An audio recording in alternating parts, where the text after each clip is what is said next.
Patay ang isang babae sa pamamaril sa Taguig City. Ang biktima, maniningil lamang umano ng pautang bago nangyari ang insidente. Si Bien Manalo sa sentro ng balita. Nakahandusay at wala ng buhay nang matagpuan ng mga otoridad ang isang babae na walang awang pinagbabaril sa kahabaan ng Tawi-Tawi Street, Barangay Maharlika Village, Taguig City. Nakilala ang biktima na si Rochelle Montoya, 51 taong gulang na residente ng Balagtas, Bulacan.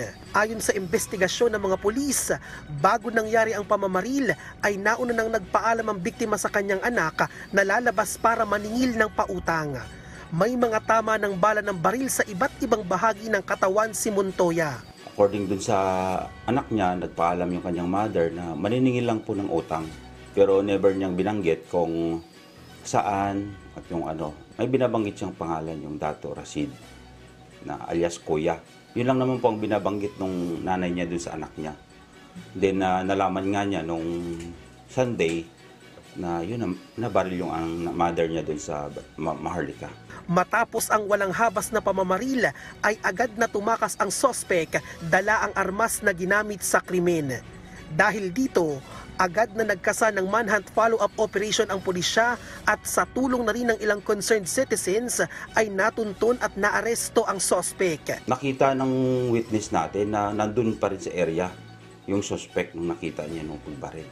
Kaya nga po nagpapasalamat po kami dun sa witness kasi nakipagtulungan po siya sa amin. Kasama po siya.